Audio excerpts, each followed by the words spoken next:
അനുകരണമോ അഭിനയമോ സംവിധാനമോ, ഇതിലേതിനോടാണ് ഏറ്റവും കൂടുതൽ അഭിനിവേശം എന്ന് ചോദിച്ചാൽ പെട്ടെന്നൊരു ഉത്തരം പറയാൻ അറിയാത്ത ഒരു പാവം കൊച്ചിക്കാരൻ പയ്യൻ. മെലിഞ്ഞ ശരീരവും പതിഞ്ഞ ശബ്ദവുമുള്ള അയാൾ സൗഹൃദ സംഘങ്ങളിൽ മിതഭാഷയായിരുന്നു.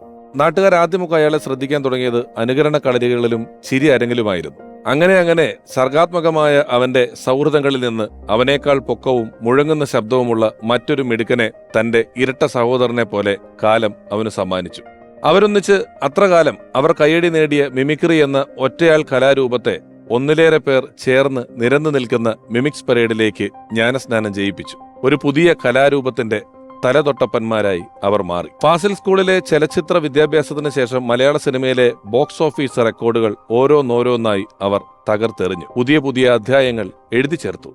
ഇതിനിടയിൽ ആത്മമിത്രം അഭിനയ നിർമ്മാണ മേഖലയിലേക്ക് ചുവടുവെച്ചപ്പോഴും ഒട്ടും ഉലച്ചിൽ തട്ടാത്ത സൗഹൃദത്തോടെ അദ്ദേഹത്തിന്റെ വിജയപ്രയാണം തുടർന്നുകൊണ്ടേയിരുന്നു. അതെ, ഒട്ടേറെ സൂപ്പർ ഹിറ്റ് സിനിമകളും അതിലേറെ ഹിറ്റായ ക്യാരക്ടറുകളും കൊണ്ട് മലയാളി ഉള്ളിടത്തോളം കാലം മാഞ്ഞുപോകാത്ത എത്രയോ ചിത്രങ്ങളുടെ ഗോഡ് ഫാദർ. മരണം വരെ സിനിമയെ ഹൃദയത്തോട് ചേർത്ത് വെച്ച് എഴുതാനും പറയാനും ആവിഷ്കരിക്കാനും ഒത്തിരി ചലച്ചിത്ര സൃഷ്ടികൾ ബാക്കിയാക്കി ഒട്ടും പ്രതീക്ഷിക്കാതെ നമ്മോട് വിട പറഞ്ഞ ഓർമ്മയിൽ എന്നും സിദ്ദിഖ്.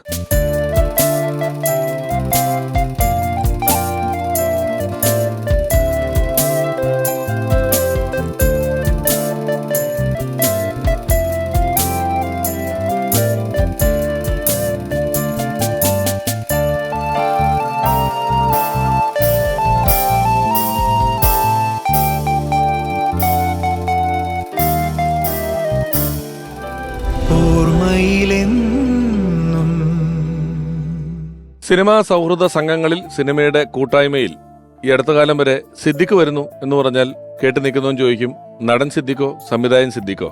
അതൊന്ന്.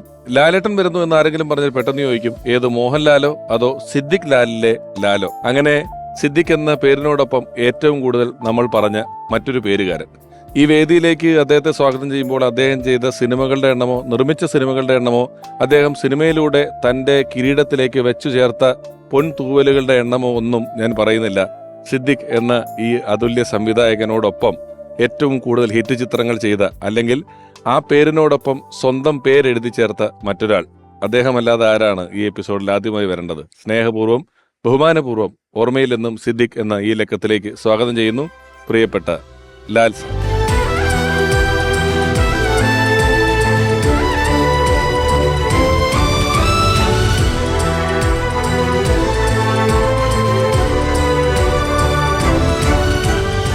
നമസ്കാരം. ലാൽ സാർ ഇവിടെ വരുമ്പോ ഒരുപക്ഷെ ഈ ഒരു പരിപാടിയുടെ തുടക്കത്തിന് ശേഷം പല സന്ദർഭങ്ങളിൽ പല കാരണങ്ങൾ കൊണ്ട് മാറ്റിവെക്കപ്പെട്ടതും, എന്നാൽ ഇങ്ങനൊരു എപ്പിസോഡ് ഇവിടെ ചെയ്യേണ്ടത് അനിവാര്യമാണെന്നും അതിൽ ലാൽ സാറിന്റെ സാന്നിധ്യം അത്യന്താപേക്ഷിതമാണെന്നുള്ള ബോധ്യത്തോടെ മാറ്റിവെക്കപ്പെട്ടതാണ്. അതിനുള്ള സമയവും സാഹചര്യവും ഒക്കെ ഇപ്പോഴാണ് എത്തിയത്.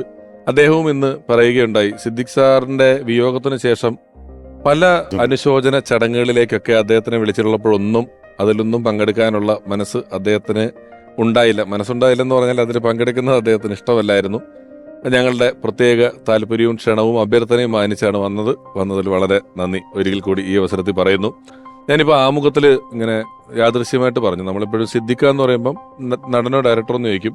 ലാലേട്ടന്റെ ഒരു ഐഡന്റിറ്റി ആയിട്ട് നമ്മൾ എവിടെ ലാലേട്ടൻ വരുന്നു എന്ന് പറഞ്ഞാലും സിദ്ദിഖ് ലാലിലെ ലാലാണോ എന്നാണ് സിനിമയിൽ എപ്പോഴും പറയുന്നത്. ആ പേര് ഒന്നിച്ച് ചേർത്ത് വെച്ചിട്ടുണ്ട്.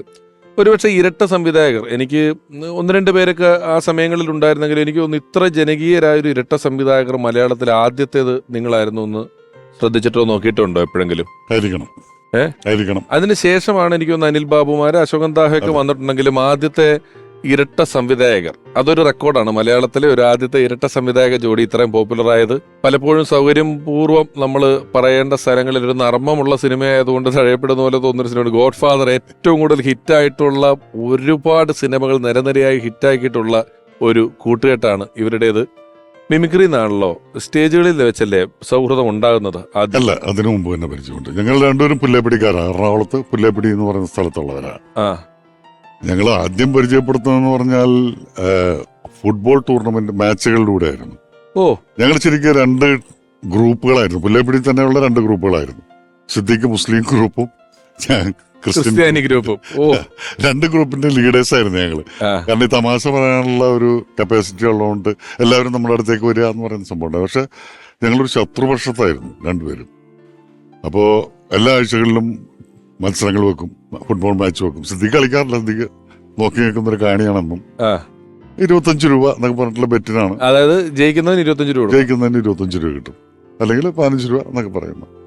കളിയിൽ ഒരിക്കലും അവർ ജയിച്ചാൽ പിന്നെ ഞങ്ങൾ ജയിക്കും. മിക്കവാറൊക്കെ തോൽക്കുന്ന ഞങ്ങൾ തന്നെ ആയിരിക്കുള്ളൂ. മുസ്ലിം ഗ്രൂപ്പാണ് ജയിക്കുന്നത്. കാരണം അതിനകത്ത് ഒരു ഇരുമ്പുകാലൻ അറിയപ്പെട്ടിരുന്ന ഒരു പുള്ളി ഉണ്ടായിരുന്നു. ഇരുമ്പുകാലൻ അടിക്കുന്നതിന്റെ കാലില് സാധാരണ എല്ലാവരുടെയും എന്താ പറയാ, എല്ലിന്റെ പുറത്ത് മാംസം പൊതിഞ്ഞിരിക്കുകയല്ലേ. ഇവന്റെ മാംസത്തിന്റെ പുറത്ത് എല്ലുകൊണ്ടാണോ എന്ന് തോന്നിപ്പിക്കുന്ന അവന്റെ കാലുമായിട്ട് അടിച്ചു കഴിഞ്ഞാൽ പിന്നെ അവന് കളിക്കാൻ പറ്റില്ല. അപ്പൊ അങ്ങനെ ഒരാളുണ്ടായിരുന്നു അവരുടെ ടീമില്. അപ്പൊ അതുകൊണ്ട് തോൽവി മിക്കവാറും ഞങ്ങളാണ് ഏറ്റുവാങ്ങിക്കൊണ്ടിരുന്നത്. അങ്ങനെയുള്ളൊരു പരിചയവും ശത്രുതയും ഉണ്ടായിരുന്നു. പരിചയപ്പെടുന്ന കഥയൊക്കെ പറയണോ? അപ്പൊ ഉറപ്പായിട്ടും പറയണം. എനിക്ക് അങ്ങനെ ഒരു പരിചയവും ശത്രുത എന്ന് പറഞ്ഞാൽ ചില പലപ്പോഴും നമുക്ക് പരിചയമുള്ള ഒരാളെ കുറിച്ച് നമുക്ക് അറിയുന്നതിനേക്കാൾ കൂടുതൽ നമ്മുടെ ശത്രുവിനെ കുറിച്ച് നമുക്ക് അറിയാം. അത് നമ്മുടെ ഒരു വിജയത്തിന്റെ നമ്മുടെ മുന്നോട്ട് പോകാനോ ആവശ്യമാണ്. അതുകൊണ്ട് നമ്മൾ അറിയും. ആ പരിചയപ്പെട്ട അങ്ങനെയാണ് ഒരു കാര്യം ചെയ്യും. സാർ ഇരിക്കും. എങ്ങനെയായിരുന്നു പരിചയപ്പെട്ടത്? ഈ ഫുട്ബോൾ കളിയിലൊക്കെ നമ്മൾ പറയുന്നത് നമുക്ക് അറിയാം എന്നുള്ളതേ ഉള്ളൂ. അതൊരു പരിചയമാവണം, സൗഹൃദമാവണം, അതൊക്കെ ഒരു വാശിയും വൈരാഗ്യവും ഒക്കെ ഉണ്ടായിരുന്നു അതിനകത്ത്. അപ്പൊ ആ കാലഘട്ടത്തിൽ ഞങ്ങൾ അവിടെ ഈ സെബസ്ത്യാനോസ് പുണ്യവാളന്റെ കഴുന്ന് എന്ന് പറയുന്ന പെരുന്നാളിനോടനുബന്ധിച്ച് അവസാന ദിവസം നാടകങ്ങളും മിമിക്രി അങ്ങനെ പരിപാടികളൊക്കെ ഉണ്ടാവും. അപ്പൊ അതിനെല്ലാ വർഷവും ഞങ്ങളും നാടകം കളിക്കും, അവരും വന്നിട്ട് നാടകം കളിക്കും. അതിനകത്തും ഉണ്ടായിരുന്നു ഈ മത്സരം. അങ്ങനെ ഒരു തവണ ഞങ്ങൾ നാടകം കളിച്ചപ്പോ ഈ കംപ്ലീറ്റ് ആയിട്ട് പഠിച്ചിട്ടൊന്നുമല്ല, ഏകദേശമൊക്കെ പഠിച്ചിട്ട് പിന്നെ പ്രോംപ്റ്റ് ചെയ്ത് കൊടുക്കലാണ് മെയിൻ ആയിട്ടുള്ള പരിപാടി. സ്ക്രിപ്റ്റ് അവിടെ സൈഡിലുണ്ടാവും. അപ്പൊ ഞങ്ങൾ അന്ന് കളിച്ച നാടകത്തിന്റെ ഞങ്ങൾ ഡയലോഗൊന്നും കൃത്യമായിട്ട് പഠിച്ചിട്ടില്ല. 2 ദിവസത്തെ തയ്യാറെടുപ്പൊക്കെ ഉണ്ടാവുള്ളൂ. രമണന്റെ മരണം എന്ന് പറയുന്ന ടിപ് ടോപ്പ് അസീസിന്റെ ഒരു നാടകമായിരുന്നു ഞങ്ങൾ അവതരിപ്പിച്ചത്. അപ്പൊ ഈ സ്ക്രിപ്റ്റ് മോഷ്ടിക്കാൻ ഏറ്റവും നല്ല സ്ഥലം ഈ നാടകം തുടങ്ങിയ സമയത്താണ്. അത് തുടങ്ങുന്ന സമയത്ത് എല്ലാവരും വെപ്രാളത്തിലായിരിക്കും. അപ്പൊ സ്ക്രിപ്റ്റ് അവിടെ ഇരിപ്പുണ്ടായിരുന്നു. അത് ഇവരുടെ ഗ്രൂപ്പിലെ ആളുകൾ വന്ന് അടിച്ചു മാറ്റി. അപ്പൊ ഡയലോഗ് പ്രോംപ്റ്റ് ചെയ്ത് കൊടുക്കാൻ പറ്റണില്ല. പിന്നെ എങ്ങനെയൊക്കെ നാടകം കളിച്ച് ഞങ്ങൾ രക്ഷപ്പെട്ടു എന്ന് പറയാം വേണമെങ്കിൽ. അതൊരു വലിയൊരു ക്ഷീണവും വൈരാഗ്യമായിട്ട് കിടക്കുകയായിരുന്നു. അപ്പൊ ആ ഇടക്കാണ് സിദ്ദിഖും ഗ്രൂപ്പും കൂടിയിട്ട് എന്തോ പണം സംഭരിക്കാൻ വേണ്ടിയിട്ട് ഒരു മാജിക് ഷോ അവരുടെ സ്കൂളിൽ വെച്ചു. ദാറുൽ ഉലൂം ഹൈസ്കൂൾ സ്കൂളുണ്ട്, അവിടുത്തെ ഓഡിറ്റോറിയത്തിൽ ടിക്കറ്റൊക്കെ വിറ്റിട്ട്. അപ്പോ മജീഷ്യൻ ഒരു കിണ്ണായി, പ്രൊഫസർ കിണ്ണായി എന്ന് പറഞ്ഞ ആളുടെ മാജിക് ഷോ ആണ്. ആ കിണ്ണായിയെ കൂടി സിദ്ദിഖ് പലപ്പോഴും മിമിക്രിക്ക് പോകാറുണ്ടായിരുന്നു പരിപാടികൾക്ക്. മിക്കവാറും ഇടി കിട്ടുന്ന പരിപാടിയാണ്. അപ്പൊ ഈ പുള്ളിക്കാരൻ വന്ന് ഷോ തുടങ്ങി ഒരൈറ്റം. അപ്പൊ നല്ല നല്ല മജീഷ്യനല്ല, അവതരണമൊക്കെ വളരെ മോശമാണ്. പുള്ളി ഒരു ഐറ്റം വന്നിട്ട് പറഞ്ഞ് അടുത്ത എന്നെ ഈ പെട്ടിയിലാക്കി ചങ്ങലക്കിട്ട് പൂട്ടും. പൂട്ടിക്കഴിഞ്ഞ് 10 സെക്കൻഡിനുള്ളിൽ ഞാൻ നിങ്ങളുടെ ഇടയിൽ നിന്നും നടന്നു വരും. ഇതൊന്നും പറയേണ്ട കാര്യമില്ല. ചങ്ങലക്കിടക്ക് പൂട്ടിക്കഴിഞ്ഞിട്ട് ഒട്ടും പ്രതീക്ഷിക്കാണ്ട് കയറി വരിക എന്ന് പറയുന്നതാണ് എന്റെ ഒരു മാജിക്. ഇയാളത് ആദ്യം അനൗൺസ് ചെയ്തു. ഇത് കേട്ട ഉടനെ ഇയാൾ പെട്ടിയിൽ നടക്കുന്ന സമയത്ത് ഈ സ്റ്റേജിൽ നിന്ന് 2 വാതിലുകളാണ് പുറത്തേക്കുള്ളത്. അത് രണ്ടും ഞങ്ങളുടെ ഗ്രൂപ്പുകൾ പോയിട്ട് ഒന്ന് ഒരു ഗ്രൂപ്പ് അടച്ചു, ഒന്ന് ഇപ്പുറത്തും ഞങ്ങൾ പുറത്തുനിന്ന് അടച്ചു. എന്നിട്ട് അവിടെ കാവല് വന്നു. ഇയാള് പെട്ടിക്കകത്ത് കയറി കഴിഞ്ഞാൽ പുറകെ കൂടി ഇറങ്ങി പോകാനുള്ള വഴിയുണ്ട്, കർട്ടന്റെ അതിലെ കൂടി പോവാം. പുള്ളി വന്നിട്ട് ഈ വാതിൽ മുട്ടു തുടങ്ങി. ഞങ്ങൾ എന്ത് ചെയ്തു, തുറക്കില്ല. അപ്പൊ ഇവരുടെ സംഘാടകർ കുറെ കഴിഞ്ഞിട്ടാണ് വരുന്നത്. അപ്പൊ ഈ ഓഡിയൻസ് മുഴുവനും പുറകോട്ട് തിരിഞ്ഞിരിക്കുക, ഇപ്പൊ ഉണ്ടായി വരും എന്ന് പറഞ്ഞിട്ട്. അത് അവസരം വന്ന് ഇവർ കോംപ്രമൈസ് ഒക്കെ സംസാരിച്ചു. ഒരു അരമണിക്കൂർ കൊണ്ട് സമ്മതിച്ച് ഞങ്ങൾ തുറന്നു കൊടുത്ത് ഇദ്ദേഹം പോയി. അങ്ങനെ അരമണിക്കൂറിന് ശേഷം വേർത്തൊലിച്ച് കിണ്ണായി എന്റെ ഇടയിൽ കൂടി വന്ന ആ പരിപാടി പൊളിഞ്ഞ് പാളീസായി. അങ്ങനെ ഒരു വൈരാഗ്യ ബുദ്ധിയോടെ ഞങ്ങളൊരു പ്രതികാരം ചെയ്തു. ഒരു സ്ക്രിപ്റ്റ് മോഷണത്തിന് ഒരു മാജിക്കാരന്റെ. അതെ. പക്ഷെ അതോടെ വലിയ ശത്രുതയിലിരിക്കുകയാണെങ്കിലും ഒരു മാസം കഴിഞ്ഞിട്ടുണ്ടാവില്ല, സിദ്ദിഖും കരീം എന്ന് പറയുന്ന എന്റെ സുഹൃത്തും കൂടിയിട്ട്, സുഹൃത്തല്ല സിദ്ദിഖിന്റെ സുഹൃത്താന്ന്, എന്നെ കാണാൻ വേണ്ടിയിട്ട് വന്നത് ഈ രമണന്റെ മരണം എന്ന് പറയുന്ന നാടകത്തിന്റെ സ്ക്രിപ്റ്റ് ഒന്ന് തരാവോ ഞങ്ങൾക്ക് കളിക്കാനായിട്ടാണ്. അപ്പൊ ഞാൻ പറഞ്ഞു പിന്നെന്താ, വേറെ മനസ്സിന്റെ അകത്ത് നമുക്ക് ശത്രുതയൊന്നും ഇല്ല, രസമുള്ള പിന്നെന്താ തരാമെന്ന് പറഞ്ഞു. സ്ക്രിപ്റ്റ് കൊടുത്തു കഴിഞ്ഞപ്പോൾ ഇവർ പറഞ്ഞു ഞാൻ ആ നാടകത്തിൽ ഒരു ശങ്കർജി എന്ന് പറയുന്ന ഒരു ക്യാരക്ടറാണ് അന്ന് അവതരിപ്പിച്ചത്, അത് ലാലി തന്നെ വന്ന് ചെയ്തു തരാമോ എന്ന് ചോദിച്ചു. നമ്മൾ ചെയ്യാം, കുഴപ്പമില്ല. അപ്പൊ എറണാകുളത്ത് സിറ്റി ജിംനേഷ്യം എന്ന് പറയുന്ന ഒരു ജിംനേഷ്യം ഉണ്ട്. അതിനകത്ത് വൈകുന്നേരം ആയി കഴിഞ്ഞാൽ ഫ്രീ ആവും. അവിടെയാണ് റിഹേഴ്സൽ ക്യാമ്പ്. അപ്പൊ ഞാൻ റിഹേഴ്സലിന് വേണ്ടി അങ്ങോട്ട് പോയി.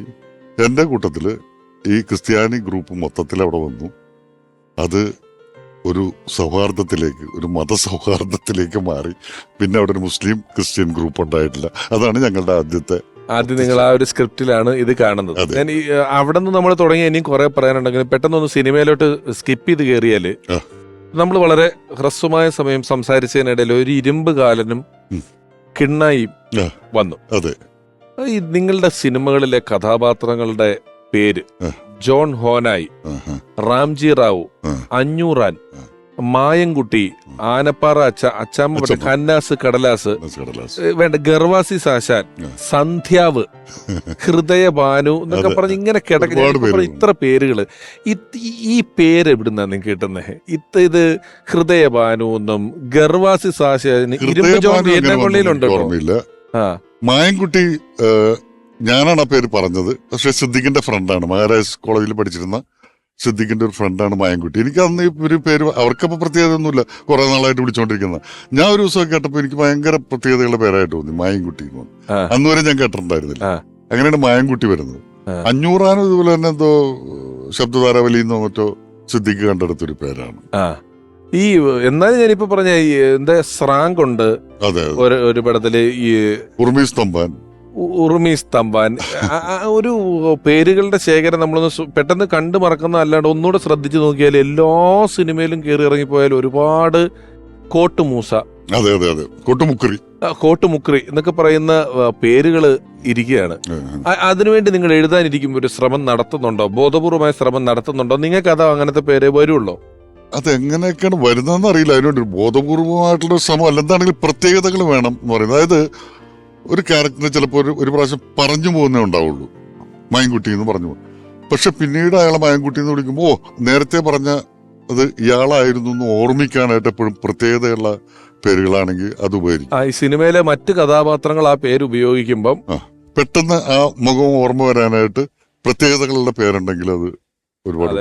സിനിമയുടെ പേരുകളും അങ്ങനെ തന്നെ നോക്കിയാൽ നിങ്ങളുടെ സിനിമയുടെ പേരുകളാണ് പിന്നീട് നിങ്ങളെ ശ്രദ്ധിച്ചിട്ടില്ലെന്ന് തോന്നുന്നു. പിന്നെ നാട്ടുകാർ പറഞ്ഞപ്പോൾ ശ്രദ്ധിച്ചത് ഞാൻ പണ്ട് വായിച്ചിട്ടുണ്ട്, ഈ ഇംഗ്ലീഷ് പേരുകൾ. അതെ, ആദ്യത്തെ പേര് ശരിക്കും റാംജി റാവു സ്പീക്കിംഗ് ഫാസിൽ സാറാണ് അത് സജസ്റ്റ് ചെയ്തത്. ശരിക്കും അത് വന്നത് അന്ന് രാമോജി റാവു സ്റ്റുഡിയോ ഉണ്ട്, അതിൽ നിന്ന് എടുത്തിട്ടുള്ള ഒരു സംഭവമായിരിക്കണം ഫാസിൽ സാറ് പറഞ്ഞത്. റാംജി റാവു സ്പീക്കിംഗ് ഇട്ടാലോ എന്ന് ചോദിച്ചത്. അപ്പൊ ആദ്യം നമുക്കത് വല്ലാത്തൊരു കല്ലുകടിയായിട്ട് തോന്നി. അത് കഴിഞ്ഞ് ഞങ്ങളിരുന്ന് ആലോചിച്ചപ്പോഴാണ് അതാണ് കൃത്യമായിട്ടുള്ള പേര്. കാരണം വെച്ചാൽ അതുവരെയും പറഞ്ഞു വരുന്ന ഒരു ദാരിദ്ര്യത്തിന്റെ നാടക കമ്പനിയുടെയും കഥ പറഞ്ഞു വന്നിട്ട് ശരിക്ക് കഥയിലേക്ക് കയറുന്നത് ഈ റാംജി റാവു വരുമ്പോഴാണ്. റാംജി റാവുവിന്റെ ഫോൺ വരുന്നത്. അപ്പൊ അതല്ല പേരെങ്കിൽ ആദ്യം ഞങ്ങൾ ഇട്ടിരുന്ന നൊമ്പരങ്ങൾക്ക് സുല്ലെന്നായിരുന്നു ഇട്ടിരുന്നത്. അപ്പൊ അന്ന് എല്ലാവരും പറഞ്ഞു സുല്ലിട്ടുകൊണ്ട് തുടങ്ങുന്നത് തന്നെ. പക്ഷെ നൊമ്പരങ്ങൾക്ക് ആ സുല്ല്, നെഗറ്റീവിന് സുല്ലിടുമ്പോ പോസിറ്റീവ് ആവും, അതുപോലെ അത് വേണ്ട എന്ന് പറഞ്ഞിട്ടാണ് ഈ പേരിനെ പറ്റി ആലോചിച്ചപ്പോ ശരിയാണ്. വേറൊരു കഥ പറഞ്ഞു വന്നിട്ട് പെട്ടെന്ന് രണ്ടാമതൊരു കഥ തന്നെ മാറിയാണ് റാംജി റാവു. അപ്പൊ അപ്പോഴാണ് കഥയിലേക്ക് കയറുന്നത് എന്നുള്ളൊരു തോന്നലുണ്ടാക്കാൻ പടത്തിന്റെ പേര് ഇതാ ആണെങ്കിൽ നന്നായിരിക്കും. അതല്ലെങ്കിൽ നല്ലൊരു കഥ വന്നിട്ട് പെട്ടെന്ന് മാറിപ്പോയില്ല. അന്നോളം എനിക്ക് തോന്നുന്നില്ല വില്ലന്റെ പേര് ടൈറ്റിൽ റോളിൽ വരുന്ന ഒരു പടം ഉണ്ടായിട്ടുണ്ടെന്നുള്ളത്. ഹീറോയുടെ പേരുകളെല്ലാം ഏതോ കാലത്ത് എത്രയോ കാലത്ത് വന്നിട്ടുണ്ട്. പിന്നെ എനിക്ക് തോന്നുന്നു ഹിന്ദിയിൽ ഈ ഗജനി എന്ന് പറയുന്ന സിനിമ പിന്നെ ഹിന്ദി പോയപ്പോഴാണ് ഇതില് വന്നിട്ടുള്ളത്. വില്ലന്റെ പേര് ടൈറ്റിലിൽ വന്നിട്ടുള്ളത് പിന്നീട് ആ സമയത്ത് എനിക്കൊന്ന് അതിന് മുമ്പോ ശേഷമോ കാസർഗോഡ് കാദർബായി എന്ന് പറയുന്ന പടം അതിന് ശേഷമാണ് വന്നിട്ടുള്ളത്. ശേഷം അതിന്റെ ഒരു ചുവട് പിടിച്ചു വന്ന പടങ്ങളുടെ കൂട്ടത്തിൽപ്പെട്ടാണ് വന്നതാണ്. പക്ഷെ ഹരിഹർ നഗർ അങ്ങനെ എത്രയോ പടങ്ങൾ, അത് ഹിറ്റ്ലർ ഉൾപ്പെടെ. ഞാൻ ഈ ഇടയ്ക്ക് ഈ ഡിസംബറിൽ ജർമ്മനിയിൽ പോയിട്ട് ഹിറ്റ്ലറിന്റെ കോൺസെൻട്രേഷൻ ക്യാമ്പിൽ പോയിട്ട് ചരിത്രം അറിയാനുള്ള ആകാംക്ഷ കൊണ്ട് ഹിറ്റ്ലർ എന്ന് പറഞ്ഞ് സെർച്ച് ചെയ്താല് അതിനിടയിൽ നിങ്ങളുടെ പേരും മമ്മൂക്കയുടെ ഒരു ഫോട്ടോയും വരുന്നുണ്ട്. നമ്മള് ജർമ്മന്റെ ചരിത്രം പഠിക്കുന്നതിന് അവിടെയും ഈ പേര് കൊണ്ട് കയറി പറ്റാൻ പറ്റിയിട്ടുണ്ട്. ഗോഡ് ഫാദറിൽ കയറി പറ്റാൻ പറ്റിയിട്ടുള്ളൂ. ഇത്രയും സിനിമകളുടെ ഒരു എഴുത്തിൽ നിങ്ങളുടെ രണ്ടുപേരുടെയും കോമ്പിനേഷൻ, ഇതൊരു ആശയപരമായ തൊഴിലാണല്ലോ സിനിമയുടെ എഴുത്ത് എന്ന് പറയുന്നത്. അതിനകത്ത് നർമ്മം ഉണ്ടെങ്കിലും നിങ്ങളുടെ കഥകളിൽ കൃത്യമായ ഇടവേളകളിൽ ചില കഥാപാത്രങ്ങൾ കയറി വരിക, അതിന് ഇങ്ങനെ ഒരു പ്രേക്ഷകനെ പരിപൂർണമായി തൃപ്തിപ്പെടുത്തുന്ന കഥകളിലേക്ക് എത്താൻ നിങ്ങൾ ആശയപരമായ തർക്കങ്ങൾ ഉണ്ടാകാറുണ്ടോ? ഒരുപാടുണ്ടാകാറുണ്ട്. പക്ഷെ ഈ ട്വിസ്റ്റുകള്, ഇവിടെ പുതിയ ക്യാരക്ടർ വരണം അല്ലെങ്കിൽ സംഭവം ഉണ്ടാകണം എന്നൊക്കെ പറയുന്ന തോന്നല്, അതൊക്കെ ഞങ്ങൾക്ക് ശരിക്കും പറഞ്ഞ ഇംഗ്ലീഷ് പടങ്ങൾ കണ്ടിട്ട് കിട്ടിയിട്ടുള്ള ഒരു അനുഭവമാണ്. അവരുടെ സിനിമയുടെ കഥ പറയുന്ന ഒരു രീതിയിൽ ഒരു പടം തുടങ്ങി ഒരു ഇത്ര ടൈം കഴിയുമ്പോൾ തന്നെ ഒരു പ്രശ്നത്തിലേക്ക് ചാടി വീഴണം, ഒരു ഹുക്ക് വീഴണം എന്നൊക്കെ പറയുന്ന അന്ന് നമ്മളിതൊന്നും അറിയാതെ സിനിമ കണ്ടിട്ടുള്ള അനുഭവം വെച്ചിട്ട് മാത്രമാണ് എഴുതിയേക്ക്. പക്ഷെ പിൽക്കാലത്തൊരിക്കല് ഈ സിനിമ എടുക്കുന്നതിന്റെ രീതികളെ പറ്റിയൊക്കെ ഹോളിവുഡിൽ നിന്നൊക്കെയുള്ള ചില ലേഖനങ്ങളൊക്കെ വായിച്ചപ്പോൾ ഞങ്ങൾ പറഞ്ഞു നമുക്ക് നോക്കാമെന്ന് പറഞ്ഞ് നമ്മുടെ പടങ്ങളുമായിട്ട് ഒത്തുനോക്കി ചെയ്തിട്ടുള്ള പടങ്ങൾ. അപ്പൊ ഇവര് അന്ന് തിയറി ആയിട്ടുണ്ടാക്കി വെച്ചിരിക്കുന്നത് ഞങ്ങൾ ചെയ്തിരിക്കുന്നതായിട്ട് വളരെ കൃത്യമായിട്ട് ഒന്ന് ചേർന്നിട്ടുണ്ട്. മനഃപൂർവ്വം ഒരാളിങ്ങനെ പറഞ്ഞിട്ടുണ്ട്, അതായത് ഈ ന്യൂട്ടൺ ഗുരുത്വാകർഷണം കണ്ടുപിടിച്ചില്ലെങ്കിലും താഴത്തേട്ട് തന്നെ വീഴും എന്ന് പറഞ്ഞാൽ ഇതിന്റെ തിയറി നമുക്ക് അറിയില്ലെങ്കിലും യാദൃശികമായിട്ട് ഈ തിയറികൾ ആ സമയങ്ങളിൽ എത്രയും കറക്റ്റ് ആയിരുന്നു. അത് എനിക്ക് തോന്നുന്നു അവതാർ എന്ന് പറഞ്ഞ പടം ഇറങ്ങിയപ്പം ഈ വിയറ്റ്നാം കോളനിയുടെ കഥയാണ് അതെന്നും പറഞ്ഞ് വലിയ എഴുത്ത് നവമാധ്യമങ്ങളിലെല്ലാം ഇഷ്ടംപോലെ വന്നിട്ടുണ്ടായിരുന്നു എന്നുള്ളതാണ് അല്ലേ. ഇനി സിദ്ദിഖ് സാറിനെ കുറിച്ച് നിങ്ങളുടെ സമകാലീനായിട്ടുള്ള ബേണി ഇഗ്നേഷ്യസ് കൂട്ടുകെട്ടിലെ ഇഗ്നേഷ്യസ് സാർ ഓർക്കുന്നു. അദ്ദേഹം മരിച്ചു എന്ന് കേട്ടിട്ട് എനിക്ക് ഇന്നും അതിൻ്റെ നടുക്കം മാറിയിട്ടില്ല.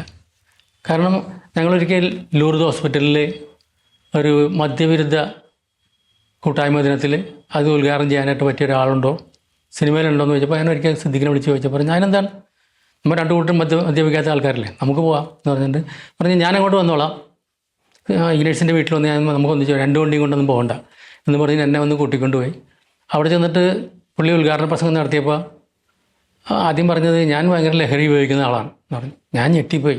ലഹരി ഉപയോഗിക്കാത്ത ഒരാളെ കൊണ്ട് ഉദ്ഘാടനം ചെയ്യിപ്പിക്കണം സിനിമയിലുള്ള ഒരാളെന്ന് പറഞ്ഞിട്ട് ഞാൻ വിളിച്ചുകൊണ്ട് പോയിട്ട് പുള്ളി പറഞ്ഞു നന്നായിട്ട് ലഹരി ഉപയോഗിക്കുന്ന ആളാണ് ഞാൻ എന്ന് പറഞ്ഞു. അത് കുറച്ച് നേരം എല്ലാവരും സ്റ്റില്ലായി പോയി കേട്ടിട്ട്. അപ്പോൾ പുള്ളി പറഞ്ഞത് ലഹരി എന്ന് പറഞ്ഞിട്ടുണ്ടെങ്കിൽ മദ്യപാനമല്ല ഞാൻ ഉദ്ദേശിച്ചത്, എനിക്ക് സിനിമ ഡയറക്ഷൻ, സിനിമയായിട്ട് ബന്ധപ്പെട്ട ജോലികൾ, ഇതൊക്കെ എൻ്റെ ലഹരിയാണ്. അതിനപ്പുറത്തേക്ക് എനിക്കൊരു ലഹരി ഉപയോഗിക്കാനും പറ്റില്ല, അതാണ് എൻ്റെ ലഹരി. അതിപ്പോൾ എൻ്റെ സുഹൃത്ത് ഇഗ്നേഷ്യസ് വന്നിട്ടുണ്ട്, അദ്ദേഹവും ആ സംഗീതമുണ്ട്, അദ്ദേഹത്തിന് വേറെ ലഹരിയില്ല. അതുകൊണ്ട് ഞാൻ പറഞ്ഞത് മാത്രമേ ഉള്ളൂ, ഞാനൊരു കള്ളുടിയൊന്നുമല്ല എന്ന് പറയുമ്പോൾ എനിക്ക് സമാധാനം, അവിടെ ഇരിക്കുന്ന ഡയറക്ടർമാർക്കും എല്ലാവർക്കും സമാധാനമായി. ഞാനിങ്ങനെ ഒരു കള്ളുടിയും കൂട്ടിക്കൊണ്ടൊന്നും വിചാരിക്കണ്ടല്ലോ എന്നോർത്ത് എനിക്കും സമാധാനമായി. അപ്പോൾ അങ്ങനെ പുള്ളിയായിട്ട് ഒരുപാട് അനുഭവങ്ങളുണ്ട്. പിന്നെ പുള്ളി എപ്പോഴും എവിടെ കണ്ടിട്ടുണ്ടെങ്കിലും എന്തെങ്കിലും തമാശകളൊക്കെ പറയും. കല്യാണരാമൻ്റെ റെക്കോർഡിങ് ലാലിൻ്റെ സ്റ്റുഡിയോയിൽ നടക്കുമ്പോഴത്തേക്ക് എൻ്റെ അടുത്ത് വന്നിട്ട് തമാശന് പറയും, ഈ റെക്കോർഡിങ്ങൊക്കെ വളരെ ഹൈലി ടാലൻറ്റഡായിട്ടുള്ള ആളുകളെ കുറിച്ച് വേണം ചെയ്യിക്കാനായിട്ട് ക്വാളിറ്റിക്ക് ഒരു കോംപ്രമൈസ് ഉണ്ടാകാൻ പറ്റട്ടെന്ന് പറഞ്ഞു. അപ്പോൾ ലാലടുത്ത് ഇപ്പോണ്ട് പറഞ്ഞു ആ കാര്യം ബുദ്ധിമുട്ടാണ്, കാരണം എന്ത് സംഭവിച്ചാലും ഞാൻ റെക്കോർഡിങ് ഇവിടെ നിന്ന് മാറ്റുന്ന പ്രശ്നമില്ല എന്ന് പറഞ്ഞു. അപ്പോൾ ആദ്യം പുള്ളിക്ക് സംശയം തോന്നി. അപ്പം ഇത്രയും ക്വാളിറ്റി കുറവാണെങ്കിൽ പോലും ലാലിൻ്റെ അടുത്ത് തന്നെ ചെയ്യുള്ളൂ എന്നുള്ളതാണ് ഈ പറഞ്ഞതിൻ്റെ അർത്ഥമെന്ന് പുള്ളിക്ക് പിന്നീട് മനസ്സിലായി. അപ്പോൾ ലാലിനെ കൂടി ഒരു കണ്ടുപിടിച്ചാണ് ഞാൻ ആൾ കൊള്ളാമല്ലോ എന്ന്. അപ്പോൾ അങ്ങനെ ഞങ്ങളൊക്കെ തമ്മിൽ അങ്ങനെ ഒരു കൂട്ടായ്മ ഉണ്ടായിരുന്നല്ല, മനസ്സുകൊണ്ട് അത്ര ഐക്യമായിരുന്നു. അപ്പോൾ സിദ്ദിഖിൻ്റെ മരണം നേരത്തെ ഞാൻ പറഞ്ഞ പോലെ തന്നെ എനിക്ക് ഇപ്പോഴും അംഗീകരിക്കാൻ പറ്റിയിട്ടില്ല, കാരണം എൻ്റെ മനസ്സിൽ അത്രയധികം സ്ഥാനമുള്ള ആളാണ്. മിമിക്രി കാലം തൊട്ട് അല്ലെങ്കിൽ മിമിക്രിയിൽ തൊട്ട് താഴെ വന്ന ബാച്ചിൽ വരികയും വലിയ സൗഹൃദം കാത്തു സൂക്ഷിക്കുകയും ഒക്കെ ചെയ്തിട്ടുള്ള ഒരാൾ, അദ്ദേഹവും നമ്മൾക്ക് പ്രിയപ്പെട്ടവനായി മാറാൻ ഉപയോഗിച്ച ആയുധം ചിരി തന്നെയായിരുന്നു. ചിരിയിലൂടെ നമ്മളുടെ എല്ലാ മനസ്സുകളിലേക്ക് നടന്നു കയറിയ നമുക്ക് വളരെ പ്രിയപ്പെട്ട അഭിനേതാവ്, സ്നേഹപൂർവ്വം ഒരാളെ കൂടി സ്വാഗതം ചെയ്യുന്നു. വളരെ പ്രിയപ്പെട്ട ഹരിശ്രീ അശോകൻ ചേട്ടൻ.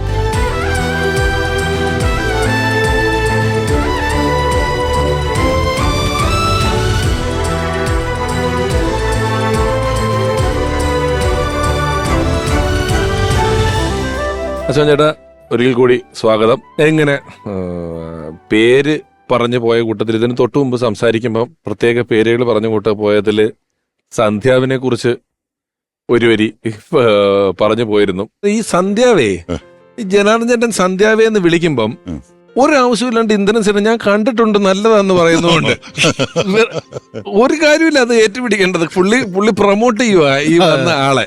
നിങ്ങളുടെ ഒരു സൗഹൃദം എന്നാണ് അശോകൻ ചേട്ടൻ തുടങ്ങുന്നത്? സിദ്ദിഖായിട്ടല്ല സൗഹൃദം, സിദ്ദിഖ് ലാലായിട്ടാണ് തുടങ്ങണത്. കാരണം ഈ ഞാൻ ഒറ്റയ്ക്ക് അന്ന് മിമിക്രി ഇല്ലല്ലോ, മോണോ ആക്ട് അല്ല, അങ്ങനെ കോമഡി പ്രോഗ്രാം ചെയ്യുന്നതിന് മുമ്പ് ഒറ്റയ്ക്ക് കോമ്പറ്റീഷന് പോകുന്നൊരു കാലഘട്ടമാണ്. അപ്പം ഞാൻ മോണോ ആക്ട് ചെയ്ത് പല സ്ഥലത്തുനിന്ന് പ്രൈസ് കിട്ടുന്നു, പിന്നീട് അത് മിമിക്രിയിലേക്ക് മാറുന്നു. ഞാൻ ആ സമയത്താണ് ഞാൻ സിദ്ദിഖ് ലാലിൻ്റെ ഷോസ് കാണുന്നത്. സ്വന്തം ഇവർ രണ്ടുപേരും കൂടി പോകുന്ന പ്രോഗ്രാം ഉണ്ടല്ലോ, അപ്പോൾ അത്ഭുതം തോന്നിപ്പോയി. കാരണം ഇങ്ങനൊരു പ്രോഗ്രാം ഞാൻ കണ്ടിട്ടേ ഇല്ല. കാരണം നമ്മൾ ആലപ്പി അഷ്റഫിൻ്റെയും പട്ടൻ സദൻ്റെയും അനീഫിക്കയുടെയൊക്കെ പ്രോഗ്രാം കണ്ടിട്ടുണ്ടെങ്കിൽ, ഇഞ്ചുല കണ്ടിട്ടുണ്ടെങ്കിൽ ഇവർ തമ്മിൽ ഉള്ളൊരു കോമ്പിനേഷൻ ഐറ്റംസ് നമ്മൾ അത്ഭുതപ്പെടുത്തി കളഞ്ഞു. കാരണം ഇവർ ചെയ്യുന്ന ഐറ്റംസ് ഒന്നും പഴയതല്ല. അന്ന് ആരും ചെയ്യാനും പറ്റാത്ത സംഭവങ്ങളാണ്. യന്ത്രമനുഷ്യൻ, അതൊക്കെ ഒരിക്കലും ചെയ്യാൻ പറ്റില്ല. അത് ഇവർ തന്നെ ചെയ്യണം. കാരണം ലാലിനാണ് നല്ല ഹൈറ്റ് ഉണ്ട്. ഞാനൊക്കെ എൻ്റെ അത്ഭുതത്തോടെ നോക്കി നിന്നിട്ട് കൈയടിച്ചിട്ടുണ്ട്. അപ്പൊ എൻ്റെ മിമിക്രി തുടങ്ങുന്നത് തന്നെ എൻ്റെ റോൾ മോഡൽസ് ഇവർ രണ്ടുപേരുമാണ്. അവിടെ നിന്നാണ് ഞാൻ മിമിക്രി എന്ന് പറയുന്ന സാധനം ചെയ്യാനായിട്ട് ആഗ്രഹിക്കുന്നത് തന്നെ. ശരിക്ക് അന്ന് ഞാൻ ആ കാലഘട്ടത്തിൽ 10-13 സ്റ്റാർസിനെ കാണിക്കുമായിരുന്നു. അന്ന് സ്റ്റാർസ് മാത്രമേ ഞാൻ ചെയ്തിരുന്നുള്ളൂ. ഇപ്പം എനിക്ക് ആഗ്രഹമുണ്ട്, എനിക്ക് ഇവർ ചെയ്യുന്ന ഈ ഐറ്റംസ് കാണിക്കണം എന്നൊക്കെ. അങ്ങനെ ഞാൻ ഇവരെ രണ്ടുപേരെയും കൂടി എനിക്ക് കിട്ടിയിട്ടില്ല. സിദ്ദിഖിനെ ഞാൻ ഒരിക്കൽ പോയി കണ്ടു, പരിചയപ്പെടാൻ വേണ്ടി. പുല്ലപ്പള്ളിക്ക് ചെന്ന് പരിചയപ്പെടാൻ വേണ്ടി ഞാൻ ചെന്ന് കണ്ടു. അതിനുശേഷം ലാലിനെ ഞാൻ കാണുന്നത്. പിന്നെ ഇവർ രണ്ടുപേരെ പ്രോഗ്രാംസ് കാണാൻ ഞാൻ പോകും. എവിടെ ഉണ്ടെങ്കിലും ഞാൻ പോയി കാണും. അവിടെയൊക്കെ ഞാൻ ചെന്ന് ഇവരെ പരിചയപ്പെടും. ഞാൻ ഇന്ന ആളാണ്, ഞാനാണെന്ന് പറയുമ്പോൾ. കാരണം ഇവർക്ക് ഓർമ്മയുണ്ടാവില്ലെന്നാണ് എൻ്റെ വിചാരം. എനിക്കറിയാം അവിടെ ഉള്ളതിൽ ഇന്ന സ്ഥലത്തുള്ളതിനെന്നൊക്കെ പറയാൻ അങ്ങനെ. അങ്ങനെയാണ് ഞാൻ ഇവരായിട്ട് കൂടുതൽ അടുക്കണത്. ഇത് മിമിക്രി സ്റ്റേജ് വിടുന്നത് വരെയും, മിമിക്രിയിൽ നിന്ന കാലഘട്ടം വരെ ഇവർ രണ്ടുപേരാണ് എൻ്റെ റോൾ മോഡൽസ്. ഇവരാണ് ഈ മിമിക്രിയിലേക്ക് നമ്മൾ ഇത്രയും കൊണ്ടുവന്നത് തന്നെ. അവിടെ നിന്ന് ഈ പറഞ്ഞ റാംജിറാവു ആണ് ആദ്യം പറഞ്ഞ സിനിമ. ആദ്യ സിനിമയിലുണ്ട്. അതിനു മുമ്പ് ഇവര് എഴുതിയൊരു പടത്തിലുണ്ട്, പപ്പൻ പ്രിയപ്പെട്ട. അതാണ് എന്റെ ഫസ്റ്റ് സിനിമ. ഇവരാദ്യം എഴുതിയ പടത്തിനകത്ത് ഇവരെ എഴുതിയ സിനിമയാണ്. ഇവരുടെ അതിൽ അശോകനുണ്ട്, എൻ എഫ് വർഗീസ് ഉണ്ട്, സൈനുദ്ദീനുണ്ട്, കോട്ടയം ജോസഫ്. ഈ അന്നേ നമ്മളിപ്പം ഞാനിപ്പോ ടി വിയിൽ അല്ലെങ്കിൽ സ്റ്റേജൊക്കെ ചെയ്യുന്ന സമയം അതിന്റെ കൂട്ടത്തിലൊരു സിനിമാ പരിപാടി വരുമല്ലോ. അപ്പൊ നമുക്കൊരു ഉൾഭയം വരും. അതായത് നമ്മൾ വളരെ കഷ്ടപ്പെട്ട ഒരു വേറൊരു ചെറിയ നാട്ടുരാജ്യത്തിൽ നമ്മൾ രാജാവായി നിൽക്കുക, വേറൊരു വലിയ രാജ്യത്തിൽ നമ്മൾ പ്രജയായിട്ട് പോവുകയാണ്. ഇനി അവിടം ഭരിച്ച് രാജാവാകുന്നത് എവിടെ കിടക്കുന്ന കാര്യമാണ്. ഇവിടെ ഒരു വലിയ ഒരു അനിശ്ചിതത്വത്തിന്റെ പോയിന്റ്. ഇപ്പൊ ചേട്ടൻ പറഞ്ഞു ഞാൻ മിമിക്രി വിടുന്നത് വരെ എന്നൊരു വാക്ക് പറഞ്ഞു. നിങ്ങൾ ഒരു സിനിമയ്ക്ക് തിരക്കഥ എഴുതി മിമിക്രിയും സ്റ്റേജും വിട്ട് ഇങ്ങോട്ട് വരുന്നുണ്ട്. അപ്പൊ നമ്മൾ 2 വള്ളത്തിൽ ഇങ്ങനെ പോയിട്ട് അവസാനം ഒരു കാര്യം പറഞ്ഞു, മിമിക്രി വിടുന്നത് വരെ എന്ന് പറഞ്ഞാൽ അതിനുശേഷം ഞാൻ നാടകത്തിന് പോയി, പ്രൊഫഷണൽ നാടകം കളിക്കുക. അതുകൊണ്ടാണ് വിടുന്നത്. ഞാൻ ഇപ്പോഴും മിമിക്രി വിട്ടിട്ടില്ല. അല്ല, ഞാൻ അതിപ്പോ ഞങ്ങളും ആരും വിട്ടിട്ടില്ല. ഞാൻ അങ്ങനെയല്ലോ ഇത് 100 ഫുൾ ടൈം ഇപ്പോഴും മാസത്തെ 200 സ്റ്റേജ് ഉത്സവപ്പറമ്പിൽ പോകുന്നില്ല പരിപാടിക്ക്. ഇല്ലില്ല. നമ്മൾ ഈ 2 വള്ളത്തിൽ നിന്ന് ഒരു വള്ളത്തിട്ട് കാലെടുത്ത് വെക്കുന്ന സമയത്തുള്ള ഒരു ഭീതി, നിങ്ങളുടെ ആ ഒരു തുടക്ക സമയത്ത് ഇപ്പൊ ഈ പപ്പൻ പ്രിയപ്പെട്ട പപ്പൻ, അവിടെ നിങ്ങൾക്ക് രണ്ടുപേരും അതിനെക്കുറിച്ച് എപ്പോഴെങ്കിലും ചിന്തിച്ചിട്ടുണ്ടോ? നമ്മളിത് സിനിമയിൽ പോവാണ്, ഇതിന്റെ ഒരു അല്ല എന്തൊക്കെ പറഞ്ഞാലും ഇപ്പൊ മിമിക്രിക്കാരാണെങ്കിലും നാടകക്കാരാണെങ്കിലും ഇവരുടെയൊക്കെ സ്വപ്നം എന്ന് പറയുന്ന സിനിമയാണ്. അപ്പൊ അതിനകത്തൊക്കെ ഒരു ഓപ്പണിങ് കിട്ടുമ്പോ ഈ ഇപ്പൊ ഞങ്ങളന്ന് നല്ല തിരക്കില് മിമിക്രി ഉണ്ട്, സിദ്ദിഖിന് സ്കൂളിൽ ജോലിയുണ്ട്, ഞാനൊരു ഡ്രാഫ്റ്റ്സ്മാനായിട്ടൊരു ആർക്കിടെക്ടിന്റെ കൂടെ വർക്ക് ചെയ്യുന്നുണ്ട്. പക്ഷെ ഈ ഫസാറെ വിളിച്ചു കഴിഞ്ഞപ്പോ പിന്നെ ഇതൊന്നും കളയാനൊന്നും ആലോചിക്കാനുണ്ടായിരുന്നില്ല. സിദ്ദിഖിന് കുറച്ച് തടസ്സങ്ങളൊക്കെ വീട്ടിലൊക്കെ ആരൊക്കെ പറഞ്ഞിരുന്നു. പക്ഷെ അവസാനം അവരും നിങ്ങൾ രണ്ടില് സിദ്ദിഖ് സാറല്ലേ ആദ്യം അഭിനയിച്ചത് സിനിമയില് നോക്കത്താ കണ്ണൻ നാട്ടില് ഒരു ഷോട്ട് ഒളിഞ്ഞു നിന്ന് ഇരട്ട പേര് വിളിക്കുന്ന വേഷം അഭിനയിച്ചത്. അത് പിന്നെ എപ്പോഴെങ്കിലും അങ്ങനെ അഭിനയമുഖം ഉണ്ടായിരുന്നോ? ഇല്ല. എല്ലാവർക്കും ആഗ്രഹം സിനിമയെന്ന് സമ്മതിച്ചു. പക്ഷേ ഓൺ സ്റ്റേജ് നിൽക്കുന്നവന് ഓൺ സ്ക്രീനാണ് ആഗ്രഹം. ബിഹൈൻഡ് ദി സ്ക്രീൻ എന്ന് പറയുന്നത് അത്ര എളുപ്പമല്ല. പക്ഷെ സിദ്ദിഖിന് ഒട്ടും ആഗ്രഹം ഉണ്ടായിരുന്നില്ല. സിദ്ദിഖ് ശരിക്കും പെട്ടുപോയതാ, അഭിനയിച്ചത് ശരിക്കും പെട്ടുപോയതാ. അന്ന് ആ സീൻ എടുക്കുമ്പോ സതീശൻ എന്ന് പറഞ്ഞ ആലപ്പുഴയിലുള്ളൊരു പയ്യനായിരുന്നു അഭിനയിക്കാൻ വന്നത്. പിന്നീട് ഞങ്ങളുടെ റാംജിറാവുലുണ്ട് പുള്ളി, ഒരു സെക്കൻഡില് ഇൻട്രൻസ് ചെയ്ത വേഷം ഫസ്റ്റ് പാർട്ടിൽ ഒരു പൊന്നപ്പൻ ഉണ്ടായിരുന്നു, ഡ്രൈവർ. അത് ആ പുള്ളിയാണ്. അവനാണ് ആ തുമ്മാൻ വേണ്ടിട്ട് വന്നത്. പക്ഷെ വന്നിട്ട് ചെയ്തിട്ട് ശരിയായില്ല. അപ്പൊ കാലത്ത് പോയി റോഡിൽ ഷൂട്ട് ചെയ്യുന്ന സമയത്ത് പിന്നെ നിവൃത്തിയില്ലാണ്ട് വന്നപ്പോ ആരെങ്കിലും ചെയ്യണമെന്ന് പറഞ്ഞ അവസ്ഥയിൽ ഞാൻ അവിടെ ഉണ്ടായിരുന്നില്ല. അങ്ങനെ സിദ്ദിഖിന്റെ തലയിൽ വന്ന് സിദ്ദിഖ് പെട്ടുപോയതാ. സിദ്ദിഖ് അഭിനയിച്ചു. എനിക്ക് അങ്ങനെ ഒരു ആഗ്രഹം എനിക്ക് വല്ല സിദ്ദിഖിനും ഉണ്ടായിരുന്നില്ല. കാരണം ഞങ്ങളുടെ രൂപത്തിനെ പറ്റി നല്ല ധാരണ ഉണ്ടായിരുന്നു നമുക്ക്. ഇന്നത്തെ കാലം പോലെയല്ല. ഇന്നിപ്പോ രൂപത്തിനൊന്നും വലിയ പ്രത്യേകതയൊന്നും വേണ്ട. സുന്ദരനാകണം, വെളുത്തിരിക്കണം, തുറത്തിരിക്കണം എന്നൊന്നുമില്ല. അന്ന് സിനിമയിൽ അഭിനയിക്കുന്ന ഒരു മിനിമം ഒരു രൂപം വേണം. അതുപോലെ ഉണ്ടായിരുന്നു. അതായത് അത്യാവശ്യം നല്ല പൊക്കോ ഇൻസർട്ടും ഒക്കെ ചെയ്ത് വെളുത്തുരുത്തിനൊക്കെ പോകുന്നേണ്ട സിനിമാ നടനെ പോലെ ഒരാൾ. നമ്മള് കലാകാരനായോണ്ട് ഒരുത്തും സിനിമ കയറിയില്ലേന്ന് ചോദിക്കുന്ന പോലെ വെറുതെ രൂപമുള്ള ആൾക്കാരോട് നല്ല രൂപമുണ്ടല്ലോ സിനിമ ഇപ്പൊ കൂടെ ചോദിക്കുന്ന സമയം ഉണ്ടായിരുന്നു. ഇവര് നോക്കത്താ ദൂരത്തിന് പോകുന്ന സമയത്ത് അന്ന് ട്രൂപ്പിലുണ്ട്, ഹരിശ്രീയിലുണ്ട്. അപ്പൊ ഇവര് പോകാൻ പോകുന്നോക്കളാ എനിക്കറിയാം. കാരണം പോയി കഴിഞ്ഞാൽ പിന്നെ ഹരിശ്രീ ഇല്ല. സത്യം പറഞ്ഞ അന്നില്ല. കാരണം വെച്ചാല് മെയിൻ കളിക്കുന്ന ആൾക്കാരെ രണ്ടുപേര്. അപ്പൊ ഇവര് ഞാൻ ഹരിശ്രീയിലേക്ക് വന്നു. ആ സ്റ്റെപ്പ് ഉണ്ട്, അവിടെ ഒരു സ്റ്റെയർ ഉണ്ട്. ആ സ്റ്റെയറിലേക്ക് കയറി ഇരിക്കുമ്പോൾ എന്നെ പുറത്ത് വിളിച്ചു. ഇവർ ഓഫീസ് ഇപ്പുറത്താണ്. ആ ഓഫീസിൽ ഇങ്ങനെ ഇറങ്ങിയിട്ട് അശോ എന്ന് മുന്നേ വിളിച്ചു. ഇവൻ തിരിഞ്ഞു വന്നു. ഇവർ രണ്ടുപേരും കൂടി ആ സ്റ്റെപ്പ് ഇറങ്ങി കയറിയിട്ട് ഇങ്ങനെ കൈ തന്നു. ഞങ്ങൾ ഫാസിന്റെ പടത്തിന് അസിസ്റ്റന്റ് ഡയറക്ടറായിട്ട് പോവുകയാണ്. വിത്തിൻ 5 years 5 കൊല്ലത്തിൽ ഞങ്ങളൊരു പടം ചെയ്യും, ഇല്ലെങ്കിൽ മെറ്റഡോർ ടെമ്പോല ആ സീറ്റ് അവിടെ ഉണ്ടാവണം എന്ന് പറഞ്ഞാൽ പോണത്. പക്ഷെ 5 കൊല്ലത്തിനുള്ളിൽ പടം ചെയ്തു, എല്ലാ ഹിറ്റും. തെരുവിൽ പെറുക്കി നടക്കുന്ന ആളുകളുടെ ഒരു കഥ എന്ന് പറഞ്ഞൊരു കാബുളിവാല എന്ന് പറയുന്ന ഒരു സിനിമയിൽ എങ്ങനെ എത്തിപ്പെടുന്നത് എന്താണ്? അല്ല, ഞങ്ങളെപ്പോഴും ചെയ്ത പടത്തിൽ നിന്നും നല്ല വ്യത്യസ്തമായിട്ടുള്ള ക്യാരക്ടേഴ്സ് ഉണ്ടാകണമെന്ന് ആഗ്രഹിക്കുന്നവർ. അതുകൊണ്ടാണ് രാംജി റാവുവിലുള്ള സ്വഭാവമുള്ള മത്തായിയുടെ സ്വഭാവമുള്ള ഒരു ക്യാരക്ടറല്ല ഹരിഹരന്റെ 4 ചെറുപ്പക്കാർ. അല്ലെങ്കിൽ ഇന്നസെന്റ് ചേട്ടനൊക്കെ ആരെങ്കിലും വിടുമോ? രാംജി റാവു കഴിഞ്ഞിട്ട് അടുത്ത പടം എടുക്കുമ്പോൾ നമ്മൾ പറഞ്ഞ ഇന്നസെന്റ് ചേട്ടൻ ഡേറ്റ് അപ്പം തരും, നമുക്കും വർക്ക് ചെയ്യാൻ ഭയങ്കര കംഫർട്ടബിൾ ആണ്. എന്നിട്ട് നമ്മൾ ആ പടത്തിന് ഇന്നസെന്റ് ചേട്ടനെ വെച്ചില്ല. അതൊരു ചെറുപ്പക്കാരുടെ ഒരു സിനിമയാകണം. അങ്ങനെ മാറ്റങ്ങൾ വേണമെന്നും അതിന് വേണ്ടിയിട്ട് സമയം ചെലവഴിച്ചുകൊണ്ടിട്ടാണ് അങ്ങനെ വന്നപ്പോഴാണ് ഇങ്ങനെ ഒരു ഞങ്ങൾ ഒരിക്കലും ഈ കാബൂളിവാല എടുക്കുമ്പോൾ ഞങ്ങൾ പോലും ശ്രദ്ധിക്കാത്ത കാര്യം. ഞങ്ങൾക്ക് സ്റ്റഡി ചെയ്യേണ്ടതായിരുന്നു. അതൊക്കെ എഴുതി ഷൂട്ടിംഗ് തുടങ്ങുന്ന ദിവസം ഇവരുടെ ചാക്ക് കൊണ്ടുവന്നു ആർട്ട് ഡയറക്ടർ മണി സുചിത്ര. അവരെക്കാൾ നീളമുള്ള ഒരു വലിയ ചാക്ക്. ഞങ്ങൾ ചോദിച്ചത് എന്താണ്, ഇതാണോ? അല്ല, ഇങ്ങനെയാണ്, ശരിക്കും അങ്ങനെയാണ്. അത് ഞങ്ങൾ പോലും അതിനുശേഷമാണ് ശ്രദ്ധിക്കുന്നത്. ജനങ്ങൾ ശ്രദ്ധിച്ചിട്ടേ ഇല്ല ഇങ്ങനെ ആളുകൾ നമ്മുടെ ഇടയിൽ നിന്ന് നടക്കുന്നുണ്ടെന്ന്. അവരെക്കാൾ വലിയൊരു ചാക്കുമായിട്ട് നടക്കുന്നത്. അപ്പൊ ആ ഒരു പുതിയൊരു കഥാപാത്രങ്ങളായിരിക്കും, തെരുവിലുള്ള കഥാപാത്രങ്ങൾ എന്ന് പറയുന്ന രീതിയിൽ തുടങ്ങി. അതുകൊണ്ട് തന്നെയാണ് ആ സർക്കസ് എന്ന് പറയുന്നത്. കാരണം ഇവർക്ക് ഇടപഴകാൻ പറ്റുന്ന തെരുവിലുള്ള നാടോടികളായിട്ടുള്ള ആളുകൾ തന്നെ വേണം എന്ന് പറയുന്നതാണ് സർക്കസിനെ അവസരം കണ്ടെത്തുകയും അങ്ങനെ അങ്ങോട്ട് പോവുകയും ചെയ്തത്. ഞാൻ ഒരാളെ കൂടെ വിളിക്കാം, നമ്മൾ മാത്രം ഇരിക്കുന്നതിനകത്ത് അതിന് അദ്ദേഹം വന്ന കുറച്ചുകൂടെ രസമാവും. സിദ്ദിഖ് സാറിന്റെ ഒരുപാട് സിനിമകളിൽ മനോഹരങ്ങളായ പാട്ടുകൾ പാടിയിട്ടുള്ള ഒരാളാണ്. സിദ്ദിഖ് ലാൽ ഷോ എന്ന പേരിൽ ഇന്ത്യക്കകത്തോ വിദേശത്തോ ഒക്കെ നടന്നിട്ടുള്ള പല ഷോകളിലും ശക്തമായ സാന്നിധ്യമായി മാറിയിട്ടുള്ള ഒരാളാണ്. വളരെ മികച്ച ഗായകനാണ്. ഒരുപാട് സൂപ്പർ ഹിറ്റ് പാട്ടുകൾ നമുക്ക് സമ്മാനിച്ചിട്ടുള്ള ഗായകൻ അഫ്സൽ.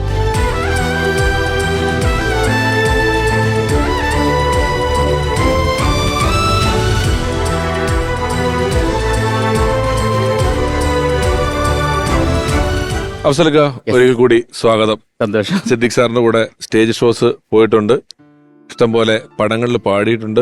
നിങ്ങൾ കണ്ടത് എപ്പോഴാണെന്ന് ഓർമ്മയുണ്ടോ ആദ്യമായിട്ട്? സിദ്ദീഖ് അണ്ണനെ ആദ്യമായിട്ട് ഞാൻ കാണണം. ഞങ്ങൾ തമ്മിൽ ചെറിയൊരു ബന്ധമുണ്ട് ശരിക്കും. ബന്ധുക്കളുമാണ്. കാരണം എൻ്റെ ഫാദറും സിദ്ദീഖ് അണ്ണൻ്റെ ഫാദർ ഇസ്മായിൽ അണ്ണനും വളരെ ഫ്രണ്ട്സുമാണ്, എന്നാൽ റിലേറ്റീവ്സുമാണ്. അപ്പോൾ അവർ തമ്മിലുള്ള ഒരു ബന്ധം വീട്ടിലൊക്കെ പണ്ട് വരുമായിരുന്നു. ഞാനൊക്കെ വളരെ ചെറുതായിരുന്നു. പക്ഷെ സിദ്ദീഖ് അണ്ണനെ ഞാൻ കാണുന്നത് ഈ റാംജി റാവ് സ്പീക്കിംഗ് എന്ന സിനിമ, സിദ്ദീഖ് ലാൽ ഇവരെ ആ ഒരു കൂട്ടുകെട്ടിൽ പിറന്ന ഫിലിമിൽ കണ്ടപ്പോഴാണ്. നമ്മൾ ബന്ധമുണ്ടെന്ന് തന്നെ അറിയുന്നത് അപ്പോഴാണ്. പക്ഷേ പാപ്പമാര് തമ്മിൽ ഭയങ്കര ക്ലോസ് ആയിരുന്നു. പിന്നെ ഞാൻ സിനിമകളിൽ പാടി തുടങ്ങിയത് ലാലേട്ടൻ പ്രൊഡ്യൂസ് ചെയ്ത കല്യാണരാമനിലാണ് തുടങ്ങുന്നത്. അതിന് ശേഷമാണ് സിദ്ദീഖ് അണ്ണൻ്റെ സിനിമകളിൽ പിന്നീട് പാടിയിട്ടുള്ളത്. ബോഡി ഗാർഡിലും ഭാസ്കർ ദി റാസ്കളും ഒക്കെ പാടിയത്. ഈ ബോഡി ഗാർഡ് പറയുമ്പോൾ ഇപ്പോൾ ഒരു സിനിമയെ ആളുകൾ അതിൻ്റെ കലാമൂല്യം, അതിൻ്റെ കണ്ടന്റ് ഒക്കെ വെച്ച് അളക്കുന്നതിന് മുമ്പ് തന്നെ അതിൻ്റെ വാണിജ്യം വെച്ചിട്ട് പടം 50 കോടി, നിങ്ങൾക്ക് ഒരു 10 കോടി പടം ഉണ്ടോ, 15 കോടി പടം ഉണ്ടോ, അങ്ങനെ അതിലായല്ലോ. അപ്പൊ ഞാൻ സത്യത്തിൽ ഈ 100 കോടി ക്ലബ്ബ് എന്ന് പറയുന്ന കഥ ആദ്യം കേൾക്കുന്നത് ഈ ബോഡി ഗാർഡ് ഹിന്ദിയില്. ഞാൻ അതിനു മുമ്പ് ഈ കഥ ഞാൻ കേട്ടിട്ടില്ല. അതിപ്പോ ഇപ്പൊ അടുത്താണെങ്കിലും 100 കോടി ക്ലബ്ബിൽ കയറുന്ന ഒരു പടം, അത് മലയാളത്തിന്റെ റീമേക്ക് ആണെന്ന് പറഞ്ഞ് ഹിന്ദി പടം വരെ ചെയ്യുന്നു. അപ്പൊ നമ്മുടെ ഒരു സംവിധായകൻ ഇവിടുന്ന് പോയി അത് എല്ലാ ഭാഷയിലും അവിടെ തമിഴ് ചെയ്യുന്നു, അതിനുശേഷം ഹിന്ദി ചെയ്യുന്നു, അത് 100 കോടി ആവുന്നു. അതെല്ലാം സിദ്ദിഖയുടെയാണ്. സിദ്ദിഖ് ആദ്യം ഒറ്റയ്ക്ക് സംവിധാനം ചെയ്യുന്ന പടം ലാൽ സാറാണ് നിർമ്മിച്ചത്. അതിന്റെ ഒരു ഡിസ്കഷൻ എങ്ങനെയാണ് വരുന്നത്? ഞങ്ങൾ രണ്ടുപേരും മാറി മാറി ഇതായിട്ട് ചെയ്യാം. ഒരാള് ഡയറക്റ്റ് ചെയ്യാം, ഒരാൾ പ്രൊഡ്യൂസ് ചെയ്യാം എന്നുള്ള തീരുമാനത്തിലെത്തിയപ്പോൾ സ്വാഭാവികമായിട്ടും വന്നതാണ്. അതിനകത്ത് പ്രത്യേകിച്ച് കാര്യങ്ങളൊന്നുമില്ല. അഫ്സലൊക്കെ വന്ന സ്ഥിതിക്ക് ഞാൻ ചോദിക്കുകയാണ്, അശോകൻ ചേട്ടൻ ശ്രദ്ധിച്ചിട്ടുണ്ടാവും ഇവരുടെ സിനിമകളിലെല്ലാം പാട്ടുകൾ ഇതേപോലെ ഇങ്ങനെ കാലത്തെ അതിജീവിച്ച് മുന്നേറി പോകുന്ന ഒരുപാട് മനോഹരമായ പാട്ടുകൾ ഉള്ള സിനിമകളാണ് ചെയ്തിട്ടുള്ള എല്ലാം. അതെല്ലാം അതിൻ്റെതായ ട്രെൻഡിനും, ഇപ്പം 1000 കിനാക്കൾ എന്ന് പറയുന്ന പാട്ടെടുത്താൽ, അല്ലെങ്കിൽ അതിന്റെ നാടകഗാനം പോലൊരു പാട്ടുണ്ടല്ലോ ആദ്യം, പാൽസരണികളിൽ, അത് വല്ല പൂക്കാലം വന്നു പൂക്കാലായിക്കോട്ടെ, മന്ത്രി കൊച്ചമ്മ ആയിക്കോട്ടെ, ഈ പാട്ട് പാട്ടിന്റെ ഇടപാടിൽ ആരാണ് കൂടുതൽ അഭിപ്രായം പറയുന്ന ആള്? നിങ്ങൾ രണ്ടുപേരില്? ഞാൻ തന്നെ ആയിരിക്കും. ആ ലാൽ എനിക്കത് വളരെ താല്പര്യമുള്ള വിഷയമാണ്. പാട്ട് മാത്രമല്ല, എനിക്ക് ഡബിങ്, ആ എഫക്ട്സ്, സൗണ്ട്സ് എടുക്കുന്നത്, മിക്സിങ്, ആ. ഈ കാര്യത്തിലൊക്കെ എനിക്ക് ഭയങ്കരമായിട്ടുള്ള താല്പര്യം. ആ താല്പര്യമാണ് ശരിക്കും ഞാൻ സ്റ്റുഡിയോ തുടങ്ങാനും ഒക്കെ ഉള്ള കാരണം. ആ. എനിക്ക് ആ ഈ ശബ്ദത്തിന്റെ സൈഡ് ഭയങ്കര ഇഷ്ടമായിരുന്നു. ആ. അതിന്റെ പേരില് പാട്ട് ഏരിയ വരുമ്പോ കൂടുതലായിട്ടിരിക്കുന്നത് കൂടുതലായിട്ട് എന്റെ അഭിപ്രായത്തിന് സിദ്ദിഖ് ഒരുപാട് വില കൽപ്പിക്കും. ആ. അതിനകത്ത് എന്തെങ്കിലും അഭിപ്രായമോ ട്യൂണൊന്നും ഇവിടെ മാറ്റാന്നൊക്കെ പറഞ്ഞത് സിദ്ദിഖ് ഓക്കെ ഓക്കെ. അഫ്സലേക്ക് ഇവരുടെ സിനിമയിൽ ഇഷ്ടപ്പെട്ട ഒരു പാട്ട് ഞങ്ങൾക്ക് വേണ്ടി ഒരു 2 വരി പാടാൻ തീർച്ചയായിട്ടും പറഞ്ഞത്? നമ്മളൊക്കെ ചെറുപ്പത്തിലെ സിനിമകൾ കണ്ടുകൊണ്ടിരിക്കുമ്പോൾ റാംജി റാവ് സ്പീക്കിംഗ് വന്നപ്പോഴാണ് നമ്മൾ നോർമലി നമ്മുടെ മ്യൂസിക് ഡയറക്ടേഴ്സ്, അതായത് രവീന്ദ്ര മാഷ്, ജോൺസൺ മാഷിന്റെ ഒക്കെ പാട്ടുകളാണ് നമ്മൾ റാംജി റാവ് സ്പീക്കിംഗ് വന്നപ്പോൾ വേറൊരു തലത്തിലുള്ള പാട്ടുകളാണ് നമുക്ക് കിട്ടിയത്. അതെ. ബാലകൃഷ്ണൻ സാറിന്റെ. അപ്പൊ അതൊരു എന്താ പറയുക, ഒരു ഫ്രഷ്നെസ് ആയിരുന്നു പാട്ടുകൾക്ക്. അപ്പൊ അന്നാണ് എസ് ബാലകൃഷ്ണൻ എന്നുള്ളൊരു മ്യൂസിക് ഡയറക്ടറെ കുറിച്ച് അതെ. മലയാളികൾ അറിയുന്നതെന്ന് എനിക്ക് തോന്നുന്നത്. അതുപോലെ ബിച്ചു തിരുമല സാറിന്റെ സാറിന് വരികൾ. നിർബന്ധമായിട്ടും പറയണം. അതെ, തീർച്ചയായിട്ടും. അതെ അത്രയും അങ്ങനെ അത്രയും വെഴ്സറ്റൈൽ ആയിട്ടുള്ള വരികള് അതെ പല പടത്തിലുണ്ട്. അതെ. മാജിക് ആണ് പുള്ളി. ഈ കൊച്ചു കൊച്ചു വാക്കുകൾ വെച്ചിട്ട് എഴുതിപ്പോ അതിന് മനോഹരമായ ഭംഗിയുണ്ടാവും. വെറുതെ പെറുക്കി വെക്കലല്ല, അതെ. നല്ല അത് വളരെ ഫാസ്റ്റ് ആയിട്ട് പുള്ളി എഴുതും. അതും നീർപ്പളുങ്കുകൾ പോലെയുള്ള പാട്ടുകൾ ഒരു വശത്ത് എഴുതുകയും എലി തുമ്മിയാൽ മല വീഴുമോ, എരിതിയിൽ ചിരിവേവുമോ, കലഹം കൂടും ഉലകം നേട് പലതും കാട്ടി ഇതിലെ പായുമൊരു പുഴയുടെ തിരയുടെ നുരയുടെ തരി, അങ്ങനെയൊക്കെ എഴുതുക. കുറുവാനം നനങ്ങിൽ എന്നൊക്കെ അറിഞ്ഞിരുന്നത് ഒരു പാട്ട് കൂടെ അഫ്സലിക്ക. കണ്ണീർ കായലിലേതോ കടലാസിന്റെ തോണി, അലയും കാറ്റിലുലയും 2 കരയും ദൂരെ ദൂരെ, മനസ്സിലെ ഭാരം പങ്കുവയ്ക്കുവാനും കൂടെയില്ലൊരാളും കൂട്ടിന്നു വേറെ. കണ്ണീർ കായലിലേതോ കടലാസിന്റെ തോണി, അലയും കാറ്റിലുലയും 2 കരയും ദൂരെ ദൂരെ. ഞാന് ഈ ഒരു സൗഹൃദ സംഘത്തിലെ പച്ചവൻ ചേട്ടൻ, ലാരൻ ഇവരൊക്കെ ഇങ്ങനെ ആ കാലത്ത് വളരെ സൗഹൃദമാണ്. ഒരാളെ കൂടെ വിളിക്കുകയാണ്. കേരളത്തില് ആയിരക്കണക്കിന് ചെറുപ്പക്കാരുടെ ഉപജീവന മാർഗമായി മാറി മിക്സ് പരേഡ് എന്ന് പറയുന്ന ഒരു കലാരൂപം. ഒരാള്, 2 ആള്, 3 ആള് എന്നൊക്കെ പറഞ്ഞ് ഒറ്റയും തെറ്റയുമായിട്ട് ചിഹ്നിച്ചിതിൽ കിടന്ന ആ ഒരു ആർട്ട് ഫോം രൂപീകരിച്ച് ആദ്യമായിട്ട് നിരന്ന് നിന്ന 4-5 പേര്. അവരിൽ ഒരാളാണ് വരുന്നത്. ഇവരുടെ സന്തത സഹചാരിയാണ്, സുഹൃത്താണ്. സിദ്ദിഖ് ലാൽ കൂട്ടുകെട്ട് സിനിമയിൽ വളരെ വലിയ ആൾക്കാരായി നിൽക്കുമ്പം നമ്മൾ ഏറ്റവും താഴേക്കിടയിൽ നിൽക്കുമ്പോൾ ഇതിന്റെ ഇടയിൽ ഇങ്ങനെ ബഫർ ചെയ്യാൻ പാകത്തിന് നമുക്ക് അവരോടൊരു ബന്ധമുണ്ടെന്ന് നമുക്ക് തോന്നുന്ന രീതിയിൽ നമ്മുടെ ഇടയിൽ നിന്ന ഒരാളാണ്. വളരെ സ്നേഹത്തോടെ ബഹുമാനത്തോടെ സ്വാഗതം ചെയ്യുന്നു പ്രിയപ്പെട്ട KS പ്രസാദ്.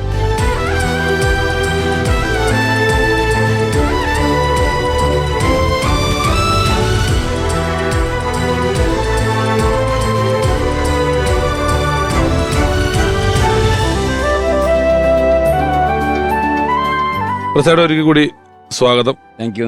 നിങ്ങൾ സിദ്ദിഖ് സാറിന്റെ ഓർമ്മകളിലൂടെ യാത്ര പോയിക്കൊണ്ടിരിക്കുകയാണ്. നിങ്ങൾ കലാഭവനിൽ നിന്നല്ലേ പരിചയം? ഇതുപോലെ അതിന് മുമ്പ് ഒരു പരിചയമല്ലല്ലോ? അതിന് മുമ്പ് പരിചയമുണ്ട്. എങ്ങനെയാ അത്?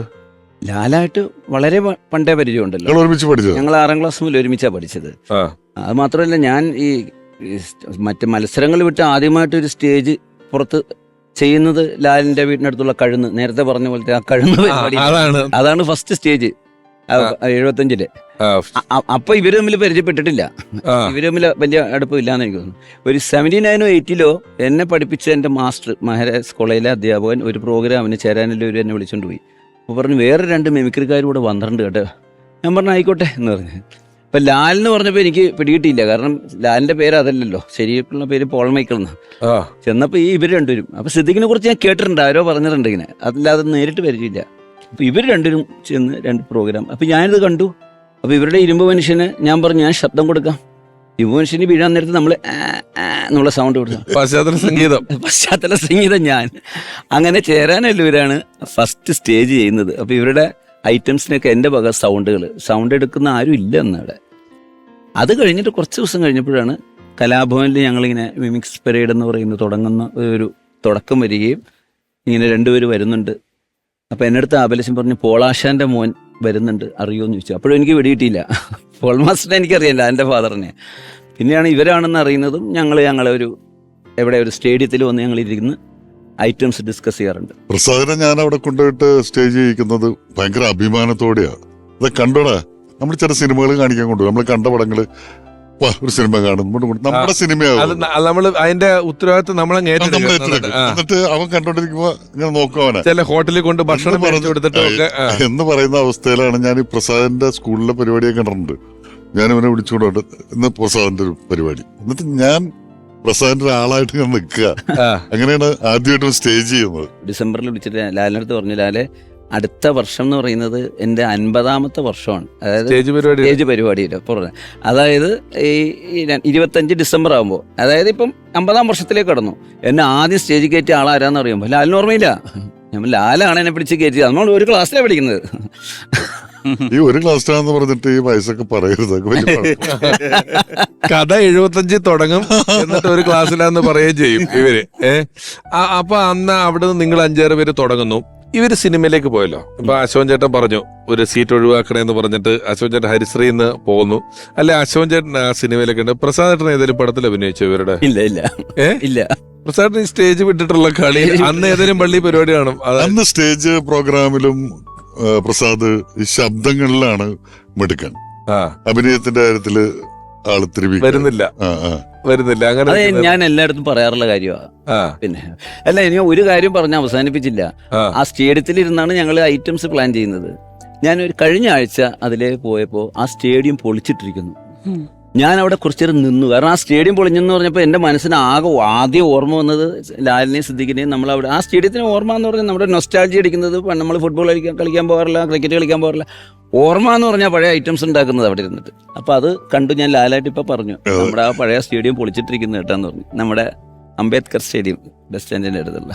അല്ല, നിങ്ങൾക്കെല്ലാം പലപ്പോഴും നമ്മൾ ചർച്ച ചെയ്യുമ്പോൾ നിങ്ങൾക്ക് ആ ഡേറ്റ്, സ്ഥലം, സമയം, ഇപ്പൊ അശോകൻ ചേട്ടൻ പറയുന്നത് സ്റ്റെപ്പ് ഇറങ്ങുമ്പോൾ കണ്ടു എല്ലാം വളരെ ഒരു സിനിമ കാണുന്നത് പോലെ ഓർമ്മയുള്ള സ്ഥലങ്ങളാണ്. ഇപ്പൊ മിനിഞ്ഞാന്ന് കണ്ടിരുന്ന കാര്യം പറയുന്ന പോലെയാണ് ഇത്രയും ഒരു കാലഘട്ടം മുമ്പുള്ള കാര്യങ്ങൾ പറയുന്നത്.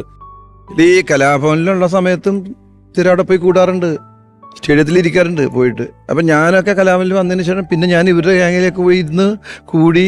ഞാൻ പറയില്ലല്ലോ, ഗാനങ്ങളുടെ ഇന്റർവെല്ലാണ് ഞാൻ ചൊല്ല. എന്നാലും ഇവരിലേക്ക് വന്ന് ഇഴുകി കയറി പിന്നെ ഇവരായിട്ട് കമ്പനിയായി ഞാൻ സിദ്ദിഖ് ലാലുള്ള ആ സ്റ്റേഡിയത്തിൽ പോയി ഇരിക്കും. അവിടുന്ന് പിന്നെ നടക്കാൻ ബ്ലൂ നൈൽ ഹോട്ടലിൽ നിന്നൊരു ചായ കുടിക്കും. ഒരു ചായ കുടിക്കും, കാച്ചില്ല ഒരു ചായ കുടിക്കും. ഒരു ദിവസം ഞങ്ങൾ ഇങ്ങനെ നടന്നു വരുന്ന സമയത്താണ് സരിക എന്താണ് ഒരു ഓഡിയോ കാസറ്റിന്റെ അഡ്വാൻസ് കിട്ടി നമുക്ക് വഴിയിൽ വെച്ച് അബു ഒക്കെ ഞങ്ങൾ സർഗം അപ്പൊ ഒരു ഓഡിയോ കാസറ്റ് ചെയ്യാമോ സിദ്ദിഖ് ലാലിനോട് ചോദിച്ചു. പിന്നെന്താ സിദ്ദിഖ് പറഞ്ഞു, നമ്മൾ പിന്നെന്താ സിദ്ദിഖ് ഒരു കാര്യത്തിന് മുമ്പോട്ടിറങ്ങില്ല. എനിക്ക് തോന്നണ ഞാൻ ഇല്ലായിരുന്നെങ്കിൽ, അതല്ലെങ്കിൽ എന്നെ പോലത്തെ ഒരാളില്ലെങ്കിൽ സിദ്ദിഖ് ഒന്നും ആവൂല. ഭയങ്കര ഉൾവലിച്ചിന്റെ ആളായിരുന്നു. ഇപ്പൊ ഈ പാകിസ്ഥാന്റെ അടുത്ത് പോകുന്നതും അതിനു മുമ്പ് കലാഭവനിലും ഇൻസ്പിറേഡിൽ പോയി ചേരുന്നതും ഞങ്ങളൊരുമിച്ച് മിക്രി നടത്തുന്നതൊക്കെ ഞാൻ വലിച്ചിട്ട് പോകുന്നത്. ഞാൻ പലപ്പോഴും ആലോചിച്ചിട്ടുണ്ട്, ഇയാൾ എങ്ങനെ പോയിട്ട് ഹിന്ദി പടം ചെയ്യും. ഞാനില്ലെങ്കിൽ സിദ്ദിഖ് ഉണ്ടാവില്ല എന്ന് പറഞ്ഞ പോലെ തന്നെയുള്ളൊരു വലിയ കാര്യമാണ്. സിദ്ദിഖ് ഇല്ലായിരുന്നെങ്കിൽ ഞാൻ ഭയങ്കര ബോറനായി പോയെന്നെ. അതാ ഞാൻ അങ്ങോട്ടും ഇങ്ങോട്ടും പറഞ്ഞേ. ഞാൻ ഭയങ്കര കുഴപ്പക്കാരനും കുസൃതി ഉണ്ടാക്കാൻ അലമ്പുണ്ടാക്കാനൊക്കെ താല്പര്യമുള്ള ആളായിരുന്നു. അവസരമൊക്കെ പടത്തിൽ പാടുമ്പം റെക്കോർഡിങ്ങിനൊക്കെ വരലുണ്ടോ? വരാറുണ്ടായിരുന്നു. ബോഡി ഗാർഡ് ആണ് ഞാൻ ഫസ്റ്റ് സിദ്ദിഖ് അണ്ണന്റെ പാടുന്നത്. അപ്പൊ അന്ന് ഒരു ഫുൾ ഡേ റെക്കോർഡിംഗ് ആയിരുന്നു. കാരണം കൈതപ്രമാഷാണ് പാട്ട് എഴുതിയത്. അപ്പോൾ പാട്ട് പാടും, കുറച്ച് ലിറിക്സ് വരും, ഔസേപ്പച്ചൻ സാറ് മ്യൂസിക്കും. അപ്പോൾ ഫുൾ ടൈം ഉണ്ടായിരുന്നു കൂടെ.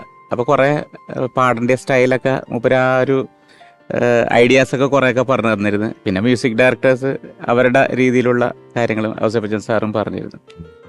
അപ്പോൾ ഒരു നല്ലൊരു അനുഭവമായിരുന്നു. സിദ്ദിഖ് അണ്ണന്റെ ഫസ്റ്റ് ഫിലിം പാടുന്നത് ബോഡി ഗാർഡാണ്. എന്നോട് ഈ വിഷ്ണു ഉണ്ണികൃഷ്ണൻ, ടിനിറ്റോം ഒക്കെ കൂടെ പറഞ്ഞാണ് സിദ്ദിഖ് സാർ ബിഗ് ബ്രദർ എന്ന് പറയുന്ന സിനിമ ചെയ്തല്ലോ. അപ്പൊ ബിഗ് ബ്രദർ എന്ന് പറയുന്ന സിനിമ ചെയ്തപ്പോൾ അതില് സൽമാൻ ഖാന്റെ സഹോദരൻ അർഫാസ് ഖാനോ അങ്ങനെ ഒരാൾ അഭിനയിക്കുന്നുണ്ട്, വില്ലനായിട്ട് അഭിനയിക്കുന്നുണ്ട്. അപ്പം അയാൾ ഹിന്ദിയിലെ വലിയ നിർമ്മാതാവും അതൊക്കെയാണ്. അദ്ദേഹം വന്നിട്ട് ഈ ടിനിറ്റോമിന്റെയും വിഷ്ണു ഉണ്ണികൃഷ്ണന്റെ ഒക്കെ കൂടെ ഏതോ ഫൈറ്റ് സീനോ എന്തൊക്കെയോ അഭിനയിക്കുകയാണ്. അപ്പം സിദ്ദിഖ് സാർ ഇങ്ങനെ ഇരിക്കുമ്പം ഒരു ഗ്രാറ്റിറ്റ്യൂഡ്, അവരുടെ കൂടെ എനിക്ക് അവസരം തന്നല്ലോ എന്നുള്ളതൊന്നുള്ള പോലെ ടിനിച്ചേട്ടൻ അടുത്ത് പോയിട്ടിരുന്ന് പറഞ്ഞു, സാർ എന്നാലും ഞങ്ങൾക്ക് ഈ അർഫാസ് ഖാനെ പോലൊരു നടൻ, അയാളുടെയൊക്കെ കൂടെ ഞങ്ങൾക്ക് സാർ ഒരു വേഷം തന്നല്ലോ, എന്നെ കൈകൂപ്പിച്ചത്. അപ്പൊ ഞാൻ അയാളോട് ചെയ്യുന്നത് നിങ്ങളൊന്ന് ആലോചിച്ച് നോക്കിയെന്ന്. ഈ പ്രസാദേട്ടൻ ഒരിടത്ത് വന്നു, സിദ്ദിഖ് സാർ ഇരിക്കുന്ന സ്ഥലത്ത് എന്തോ മീറ്റിംഗ് കിടക്കുമ്പോൾ ഇതുപോലെ പ്രസാദേട്ടൻ വന്ന് അവിടെ ഇരുന്ന് എല്ലാ മാറ്ററിനും നടക്കുന്നതിനിടെ പെട്ടെന്ന് സിദ്ദിഖ് സാർ പ്രസാദിനോട് ചോദിച്ചു, പ്രസാദിന്റെ മുടി വിഗാണോ എന്ന് ചോദിച്ചു. ഉടനെ പ്രസാദേട്ടൻ, അല്ല, വലിച്ചു നോക്ക് വലിച്ചോ, ഒരു കുഴപ്പമില്ല, ഇത് വിഗ് അല്ല എന്ന് 2-3 പ്രാവശ്യം പറഞ്ഞപ്പോ ആ ഇത്ര മോശമായിട്ട് ഒരു കമ്പനിയും വിഗ് ഉണ്ടാക്കൂല. ഇത് നടന്നതാ. അയ്യോ നടന്നതാ, ഞാൻ സിനിമയുടെ പറഞ്ഞതാണ്. വിയറ്റ്നാം കോളനി പോലെ ഒരു കഥയും അത്രയും വിധത്തിലും തരത്തിലുള്ള കഥാപാത്രങ്ങളും ഒക്കെ ഉള്ളൊരു പടവും ടൈറ്റിൽ തന്നെ പവനരച്ച് എഴുതുന്ന എന്ന് പറയുന്ന വളരെ മനോഹരമായിട്ടുള്ളൊരു പാട്ടായിട്ടാണ് തുടങ്ങുന്നത്. അവിടെ നിന്നാണ് നമ്മൾ കൃഷ്ണമൂർത്തിയുടെ ക്യാരക്ടറെ ഇൻട്രൊഡ്യൂസ് ചെയ്യുന്നതും വരുന്നതും എല്ലാം. അതൊരു വലിയ കോമ്പിനേഷനാണ് നിങ്ങളുടെ പടങ്ങളിൽ അങ്ങനെ പാട്ടുകൾ വന്ന് കയറുന്നത്. ഇപ്പം സിനിമയുടെ കഥാഗതിയിൽ ഒരു പാട്ട് ഇന്നടുത്ത് വരണം എന്നുള്ളത് നമുക്ക് എഴുതുമ്പോൾ വേണമെങ്കിൽ നമ്മുടെ ഒരു ഇമോഷൻ വർദ്ധിപ്പിക്കാൻ വേണ്ടി വേണമെന്ന് ഫിക്സ് ചെയ്യാം, അല്ലാതെ ഫിക്സ് ചെയ്യാം. ടൈറ്റിൽ ഒരു പാട്ടാക്കാം എന്നുള്ളത് തോന്നിയത് എങ്ങനെയാണ് ആ പടത്തിന്റെ? അത് ടൈറ്റിൽ ഒരു പാട്ടാക്കാന്നുള്ളതല്ല. ശരിക്കും പറഞ്ഞു കഴിഞ്ഞാൽ അന്ന് ആ സമയത്തൊക്കെ മോഹൻലാല് ലോകത്തുള്ള എല്ലാവരും ഇടിച്ചിട്ട് കഴിഞ്ഞു. ഹിന്ദിയിൽ നിന്ന് വരെ വില്ലന്മാര് വന്ന് അവരൊക്കെ ഇടിച്ചിട്ട് കഴിഞ്ഞു. അപ്പൊ ഇനി വില്ലനെ വലുതാക്കല് നിവൃത്തിയില്ല. ചെയ്തു, 3 വില്ലന്മാരെ ഉണ്ടാക്കി, ഇരുമ്പ് സാങ്ക്, റാവുത്തര് എന്നൊക്കെ പറഞ്ഞിട്ടുണ്ടാക്കി. എന്നിട്ടും മോഹൻലാലിനൊരു ഇരയാവുന്നില്ല. പിന്നെ ചെയ്യാവുന്നത് ഈ എന്താണ്, ചെറിയ വര വരച്ച് മറ്റേ വലുതാക്കാന്ന് പറയുന്നുണ്ട്. എന്ന് പറയുന്നത് ഈ കൃഷ്ണമൂർത്തിയെ ചെറുതാക്കുക എന്ന് പറയുന്നൊരു ആശയത്തിലേക്ക് വന്നു. അങ്ങനെയാണ് ഒരു സാധുവാക്കലാണ് ക്ലാസിക്കൽ പാട്ടൊക്കെ അഗ്രഹാരത്തില് പൂജയൊക്കെ ഇട്ട് നടക്കുന്നത്. അങ്ങനെ ഇയാളെ ചെറുതാക്കാൻ വേണ്ടിയിട്ട് ഉണ്ടാക്കിയതാണ്. കാരണം ഈ അതിലെ പവനരച്ച് എഴുതുന്ന പറയുന്ന ഒരു പാട്ട് ആ പടത്തിൽ എങ്ങനെയാന്നുള്ളത് നമ്മൾ വെറുതെ സിനിമ ആലോചിക്കുമ്പോൾ ആലോചിച്ചിട്ടുണ്ട്. അത് ഇപ്പം ചെറിയവരായിരുന്നു എന്നുള്ളത് മനസ്സിലായി. അഫ്സലിക്ക, ഞാൻ അഫ്സലിക്ക ഈ പാട്ട് പാടി ഞാൻ കേട്ടിട്ടേ ഇല്ല. ശരിക്കും വിയറ്റ്നാം കോളനിയിലെ പാട്ടുകളൊക്കെ തന്നെ എല്ലാം ഡിഫറെന്റ് പാട്ടുകളാണ്. ഇതൊരു സെമി ക്ലാസിക്കൽ പാട്ട് പവനരച്ച്, പിന്നെ ലല്ലലം ചൊല്ലുന്ന ചെല്ലക്ക്, അതൊരു ലൈറ്റ് മ്യൂസിക്, പിന്നെ ഒരു ഫെസ്റ്റിവൽ താളമേളം പാട്ടും കൂത്തും, പിന്നെ അതില് പിന്നെ പാതിരവായി എല്ലാം മ്യൂസിക്കലി എല്ലാം ഡിഫറെന്റ് ജോണറിൽ. പാതിരവായി നേരത്തിലൊരു പട്ടി ഓടിക്കുന്നതൊക്കെ എങ്ങനെയല്ലേ ആ പട്ടിയുടെ ഓടിക്കുന്നത്? ലാലം കൂടി ചെയ്താണ്. പട്ടി ഓടിച്ചു, പുള്ളി ഓടി. ഒരു വൈറ്റ് ഷോട്ടും ആയിരുന്നു. അപ്പൊ പുള്ളിക്ക് പോണ സ്ഥലം ഉണ്ടായിരുന്നു. പട്ടി പുറകെ വന്നപ്പോ പുള്ളി ഓടി. അത് നമ്മള് പ്ലാൻ ചെയ്തെടുത്ത കിട്ടാത്ത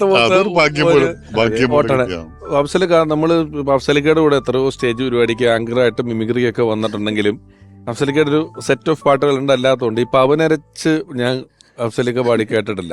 പാടാല്ലേ? പവനരച്ചെഴുതുന്നു കോലങ്ങളെന്നും കിഴക്കിനി കോലായിലരുണോദയം. പവനരച്ചെഴുതുന്നു കോലങ്ങളെന്നും കിഴക്കിനി കോലായിലരുണോദയം. പകലകം പൊരുളിൻ്റെ ശ്രീരാജധാനി ഹരിത കമ്പളം നീട്ടി വരവേൽപ്പിനാൻ. ഇതിലേ വരു സാമഗാന വീണ മീട്ടി അഴകി പവനരച്ചെഴുതുന്നു കോലങ്ങളെന്നും കിഴക്കിനി കോലായിലരുണോദയം.